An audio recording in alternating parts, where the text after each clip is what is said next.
नमस्कार, बनवून खाऊ मस्त राहू. आज आपण बनवणार आहोत सोयाबीनची चवदार अशी घरगुती पद्धतीने भाजी. चॅनलवर नवीन असाल तर सबस्क्राईब करायला विसरू नका. साहित्य लागणार आहे सोयाबीन, कोथिंबीर, खोबरं, कांदा, अद्रक, लसूण, हळद, तिखट, मीठ आणि तेल.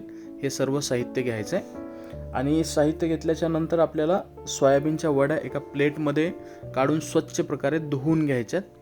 आणि हे पाणी टाकून स्वच्छ प्रकारे धुवून घेतल्यानंतर आपल्याला एक पातेल्यामध्ये गरम पाणी करून त्यामध्ये हे धुतलेल्या सोयाबीनच्या ओढ्या टाकून घ्यायच्यात आणि गरम पाण्यामध्ये थोडं गरम करून चांगल्या प्रकारे पिळून घ्यायच्यात आणि पिळून एका प्लेटमध्ये त्या काढून घ्यायच्यात पाणी काढून.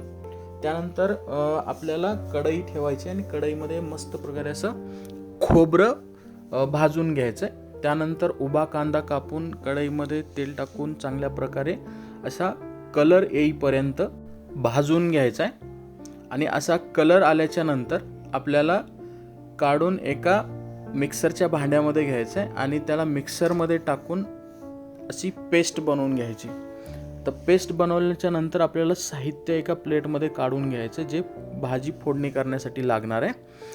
आपण घेतलेले कांदा पेस्ट आहे, हळद घेतलेली आहे, त्यामध्ये कोथिंबीर आहे, खोबरं आहे, मीठ आहे आणि लसूण आणि अद्रकची पेस्ट. त्यासोबत आपण जिरे पण घेतलेले आहेत.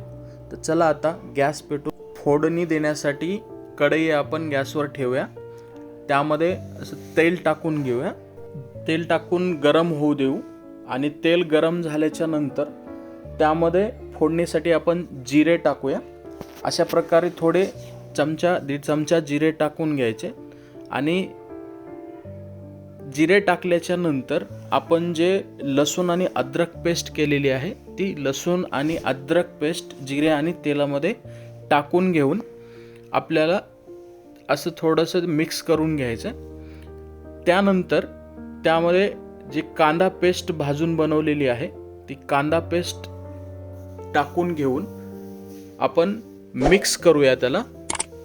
कांदा पेस्ट, अद्रक आणि लसूण अद्रक पेस्टची पेस्ट चांगल्या प्रकारे मिक्स केल्यानंतर त्यामध्ये आपण थोडंसं तेल घालून तिखट टाकून घेऊया तेलामध्ये.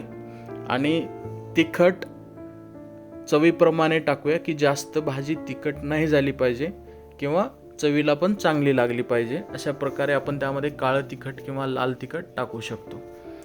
तर तिखट टाकल्यानंतर चांगल्या प्रकारे असं आपण त्याला मिक्स करून घेऊया म्हणजे मसाला सगळं एकत्रित येऊन जाईल. जे आपण खोबरं केलं होतं भाजून ते खोबऱ्याचा किस पण आपण त्यामध्ये टाकून घेऊया आणि हा सर्व मसाला एकत्रितपणे मिक्स करायचा. मिक्स केल्याच्या नंतर असा हा आपला फोडणीचा मसाला तयार झालेला आहे. यानंतर जे आपण भिजवलेलं सोयाबीन आहे वड्या त्यामध्ये टाकून घ्यायच्यात. तर सोयाबीनच्या वड्या आपण टाकून घेऊया आणि अशा प्रकारे मस्त फुगलेल्या आहेत त्या. तर मिक्स करून घेऊया. त्यामध्ये आपण एक चमचाभर हळद घालूया. चमचाभर हळद घातल्याच्या नंतर चवीप्रमाणे आपल्याला मीठ घालायचं त्यामध्ये. तर चवीप्रमाणे मीठ टाकूया आणि त्यानंतर त्याच्यावरती आपण कापलेली कोथिंबीर टाकून देऊया. तर अशा प्रकारे हा सर्व मसाला एकत्रितरित्या सोयाबीन आणि मीठ हळद एकत्रितपणे आपण मिक्स करून घेऊया. असं मिक्स झाल्याच्या नंतर आता यामध्ये आपण ग्रेव्हीसाठी गरम पाणी ठेवूया. गरम पाणी एका पातेल्यामध्ये करून घेऊन ते गरम पाणी हळूहळू आपण या मसाल्यामध्ये आणि सर्व मिक्स जे केलेलं आहे त्याच्यामध्ये टाकून घेऊया.